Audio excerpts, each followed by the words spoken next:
যে আল্লাহর কাছে যা চাইবে আল্লাহ পাক তাকে সেটাই দিবে ইনশাআল্লাহ। একটা প্রবাদ আছে যে মানুষকে সে কারণেই সৃষ্টি করা হয়েছে, যে উদ্দেশ্যে সে মানে যে গন্তব্যে সে ধাবিত হবে, ওই কারণেই মানুষকে সৃষ্টি করা হয়েছে। যদি আমরা জান্নাতের দিকে ধাবিত হতে চাই, দেখবেন ওই কাজগুলোকে আল্লাহ আপনার জন্য সহজ করে দিয়েছে। এটা হবে ইনশাআল্লাহ। আপনি শুধু একবার মন থেকে আল্লাহর দিকে ফিরে আসেন, আল্লাহ আপনাকে সময় দিবে, আল্লাহ আপনাকে রিজিক দিবে, আল্লাহ আপনাকে ওস্তাদ দিবে, আল্লাহ আপনাকে বন্ধু দিবে, আল্লাহ আপনাকে পরিবেশ দিবে, আল্লাহ আপনাকে দিন শেখা সহজ করে দিবে, হালাল রিজিকের পথ করে দিবেন, নেককার স্ত্রী দিবেন, নেককার সন্তান দিবেন, আল্লাহর পথে কাজ করার ট্র্যাক দিবেন, সবই আল্লাহ ব্যবস্থা করে দিবেন ইনশাআল্লাহ।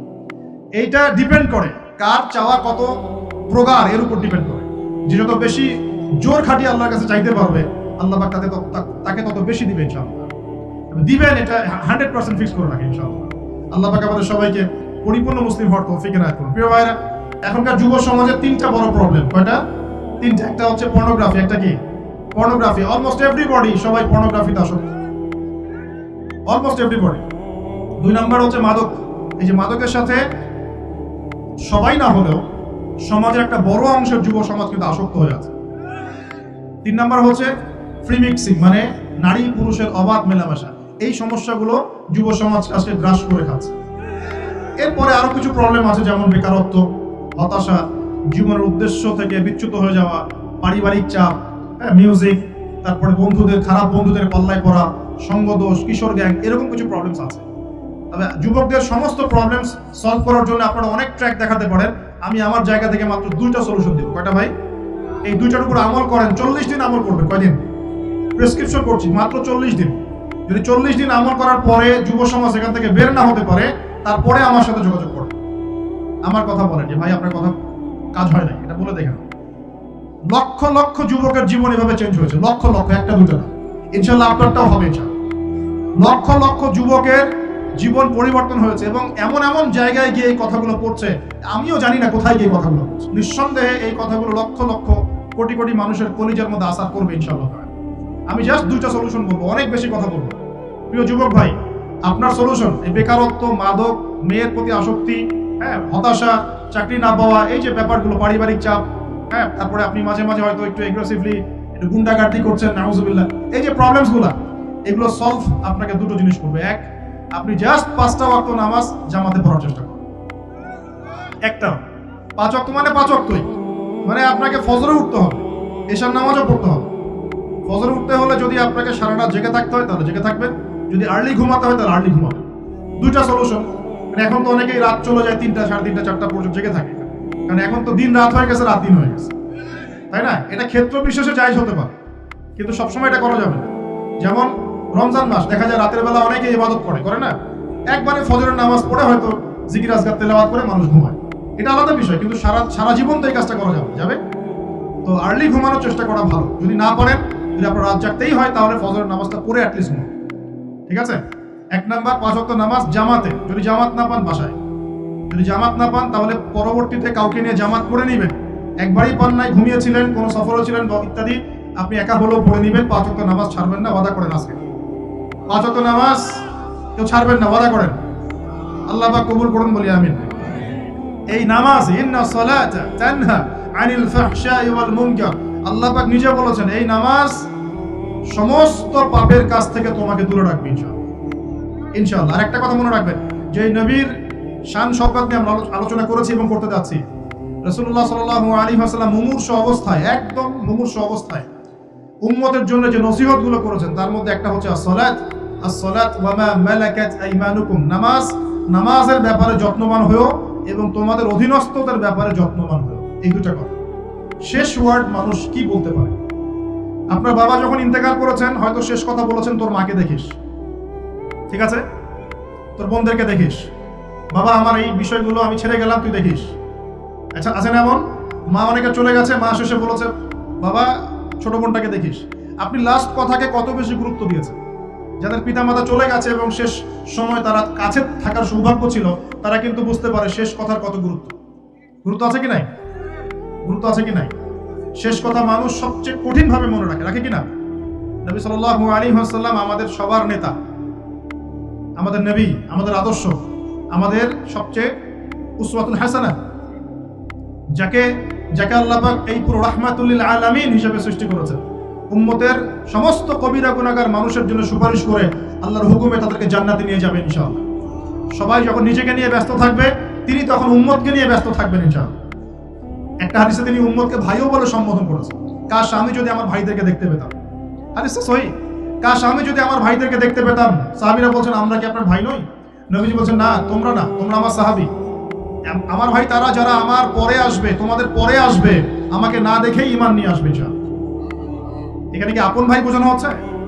সেটা বোঝানো হচ্ছে না। এখানে বোঝানো হচ্ছে কাছের, আমার আত্মার সাথে সম্পর্ক ওদের। আমাকে না দেখেই তারা আমার প্রতি বিশ্বাস করবে ইনশাআল্লাহ। করবে কিনা? আমরা কি দেখেছি নবীকে? এই মহান ব্যক্তিত্ব জীবনের শেষের দিকে আমাদেরকে নসিহত করেছেন, আসসালাত আসসালাত, নামাজ ধরে রাখো, নামাজ ধরে রাখো। ওয়া মা মালাকাত আইমানুকুম, এবং তোমাদের অধীনস্থদের ব্যাপারে সতর্ক থাকো। অধীনস্থ মানে কি? অধীনস্থ মানে কি বলেন দেখি? আপনার স্ত্রী আপনার অধীনে থাকে? সন্তান সন্ততি অধীনে থাকে? থাকে না? থাকে। কোন কোন ক্ষেত্রে পিতা মাতাও কি আমাদের অধীনে থাকে না? মানে আমরা আর্ন করতে পারি, পিতা মাতা আর্ন করতে পারেন, উপার্জন করতে পারে না। পিতা মাতাকে চালানো লাগে না আপনাদেরকে অনেক সময়, হয় কি না? অধীনস্থ মানে আপনার আন্ডারে যে মানুষরা আছে, এই মানুষদের ব্যাপারে, তাদের হকের ব্যাপারে সতর্ক থাকবে। কে বলেছেন এটা? আচ্ছা, এখান থেকে নামাজের গুরুত্ব বুঝতে পারলাম কি? যুব সমাজের সলিউশন 1 নাম্বার, 5 ওয়াক্ত নামাজ জামাতে পড়ার চেষ্টা করবেন। আল্লাহ পাক তৌফিক এনায়েত করুন, বলি আমিন। 2 নাম্বারটা হচ্ছে, আমার সামনে একটা কিতাব আছে, কিতাবটার নাম কি? সবাই পড়তে জানি ইনশাআল্লাহ? কারা কারা পড়তে জানেন না? অনেস্টলি হাত তোলেন দেখি। জানেন না? আপনারাই জানেন না? আচ্ছা, ঠিক আছে, বসেন, শরমের কিছু নাই। যারা জানেন না, ওয়াদা করেন যে আগামী রমজান মাসে, এই রমজান মাসের মধ্যেই কোরআন তিলাওয়াত করা শিখবো ইনশাআল্লাহ। বাঙালি একটা আবেগী জাতি। ওই যে বলি, ইস্যু পাগল, মাঝে মাঝে ট্রল করে, আর মাঝে মাঝে আবেগে ভাসে। আমাকে বলেন দেখি, আল কোরআনের আলো ঘরে ঘরে জালো, এই স্লোগান তুললেই বাংলার জমিনে একদম ইসলাম কায়েম হয়ে যাবে? কখন ইসলাম কায়েম হবে? যখন আল কোরআনের আলো ঘরে ঘরে জ্বলবে। কখন? যখন প্রত্যেকটা ঘরে ঘরে একটা করে কোরআনওয়ালা মানুষ থাকবে। প্রত্যেক ঘরে ঘরে কি একটা করে হাফেজ আছে?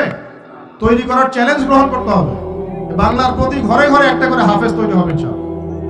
এটা করলে কি আপনাকে সরকার বাধা দিবে? আপনার নিয়াত করে যদি আপনি সন্তানকে হাফেজ বানান, কেউ বাধা দিবে? কেউ চাপ দিবে? আমরা তো চতুর মুসলিম। কেমন চতুর মুসলিম? আমরা আমাদের সন্তানদের মধ্যে যারা বেশি ট্যালেন্টেড, ওদেরকে দিব আগে জেনারেল লাইনে, আর যার একটু মাথা কম তাকে আমরা পাঠায় দিই মাদ্রাসায়, পাঠায় দিয়ে যে আবাসিকে রেখে থাকতো এখানে, ওকে এখানে পিঠাই সোজা করবো। আপনাদের কি মনে হয় যে কোরআন সুন্নাহর জ্ঞানটা অর্জন করার জন্য মাথায় ঘিলুর দরকার নাই? এমনটা মনে হয়? কোরআন এবং সুন্নাহর জ্ঞান অর্জন করতে সবচেয়ে বেশি প্রজ্ঞা লাগে, সবচেয়ে বেশি মাথা কাটাতে হয়। সবচেয়ে ট্যালেন্টেড ছেলেটাকে দেওয়া লাগতো কোরআন। আমরা উল্টা চলি। এই কারণে দেখা যায় যে কোরআন সুন্নাহ হাতে নিয়েও আমরা এখন ওয়ার্ল্ড অ্যাফেয়ার্সকে ডিল করতে পারছি না, আমরা ওয়ার্ল্ডকে চ্যালেঞ্জ করতে পারছি না। কেন? আল্লাহ রাব্বুল আলামিন আমাদের সবাইকে কোরআন শেখার তৌফিক দান করুন। আল কোরআনের আলো ঘরে ঘরে জ্বলবে তখনই যখন ইনশাআল্লাহ তাআলা আপনাদের প্রত্যেকের ঘরে একটা করে কোরআনওয়ালা মানুষ তৈরি হবে। বলা যাবে তো ইনশাআল্লাহ? নাকি কোরআন সুন্নাহ খালি আলেম ওলামাদের চর্চা করেই হবে? আপনাদের পড়ারও দরকার নাই, জানারও দরকার নাই, বোঝারও দরকার নাই। এখন ব্যাপারটা কেমন? কোরআন কি শুধু আল্লাহ পাক আলেমদের জন্য পাঠিয়েছেন, নাকি শুধু মুসলিমদের জন্য পাঠিয়েছেন, না পুরো মানব জাতির জন্য? পুরো মানব জাতির জন্য আল্লাহ কোরআন পাঠিয়েছেন। কথা করা যাবে ইনশাআল্লাহ? যুব সমাজ, ইনশাআল্লাহ আমরা কোরআন তেলাওয়াত তো শিখবই, অর্থ বুঝবো ইনশাআল্লাহ। রাজি আছি ইনশাআল্লাহ? এই রমজান মাসে আল কোরআন 1 খতম দিবেন ইনশাআল্লাহ। প্রত্যেকদিন 1 পারা করে তেলাওয়াত করার চেষ্টা করবেন, আল্লাহ তৌফিক দান করুন। আর যারা আমরা তেলাওয়াত করতে পারি, আমরা চেষ্টা করব আলিফ লাম মিম থেকে একদম মিনাল জিন্নাতি ওয়ান নাস পর্যন্ত অর্থ সহ পড়ার জন্য। পারবো তো ইনশাআল্লাহ? আল্লাহ তৌফিক দান করুন, বলি আমিন। যেটা বলছিলাম, আইয়ামে জাহিলিয়াতে এই প্রবলেমস গুলো ছিল, আপনাকে আমি আস্তে আস্তে এখন মেরাজের দিকে নিয়ে যাচ্ছি। আইয়ামে জাহিলিয়াতের প্রবলেমস কি বললাম? 1 নাম্বার কি ছিল ভাই? শিরকের পাপ। 2 নাম্বার, পরের নাম্বার সাথে রিবা মানে সুদ। 3 নাম্বার মাদক, যেটা আমাদের সমাজে আছে কি নাই? 4 নাম্বার হচ্ছে মেয়েদের অবমাননা। মেয়ে নারী জাতিকে সেখানে খুব একটা মূল্যায়ন করা হতো না। আপনাদের কি মনে হয় এখন খুব মূল্যায়ন করা হয়? হ্যাঁ, এখন খুব মূল্যায়ন করা হয় না? এখন মূল্যায়ন করা হয় ঠিকই, কিন্তু তাদের দেহটাকে কিসে মূল্যায়ন করা হয়? এই দেহটাকেই মূল্যায়ন করা হয়, তাদের ডিগনিটি, তাদের সম্মানকে মূল্যায়ন করা হচ্ছে। আমরা কত বড় ভণ্ড দেখবেন। নারী অধিকারের কথা বলি, কিন্তু পতিতালয়গুলোকে বন্ধ করি না। আমরা যদি সত্যি তাদেরকে ভালোবেসে থাকি, তারা যদি আমাদের সমাজের অংশ হয়, আমাদেরই কারো মা, কারো বোন, কারো আত্মীয় হয়ে থাকে, তাহলে আমরা কি আমাদের অর্থ দিয়ে তাদেরকে কর্মসংস্থানের ব্যবস্থা করে দিতে পারতাম না? কয়জন এই কাজটা করেছে? কয়জন এই কাজটা করেছে বা করার হিম্মত দেখাচ্ছে? ওদেরকে রেখেও দিবে, তাদেরকে ভোগও করবে, করে আবার ওদের অধিকারের আন্দোলনও করবে। কত বড় ভণ্ড জাতি চিন্তা করবে। আমরা একটু নিয়াত করতে পারি তো, আমরা আমাদের অর্থ সম্পদ থেকে আমরা প্রয়োজনে আমাদের পলিটিক্যাল পাওয়ার কাজে লাগিয়ে, আমাদের এখানে যারা অনেস্ট মেম্বার, চেয়ারম্যান, এমপি সাহেব থাকবেন, তাদের পলিটিক্যাল পাওয়ারটাকে কাজে লাগিয়ে আমরা আমাদের এলাকাগুলোর মধ্যে সমস্ত অনৈতিক কাজগুলো বন্ধ করে দিই এবং ওই মেয়েদেরকে আমরা ভালো কোনো কর্মসংস্থানের ব্যবস্থা করে দিব। দেখবেন কোনোদিনও সে স্বেচ্ছায় এই পথে পা বাড়াবে না। কোনো মেয়ের কি এই কাজ করতে ভালো লাগে আপনার মনে হয়? কোনো মেয়ে চায় না যে সম্মান বিক্রি করে খেতে হবে, হয়তো পেটের দায়ে বা সামাজিক অন্ধকার জগতে পা বাড়িয়ে দালালের খপ্পরে পড়ে, বা এই যে নারী লিপ্সু কিছু পুরুষ মানুষের খপ্পরে পড়ে এই পথে চলে গেছে।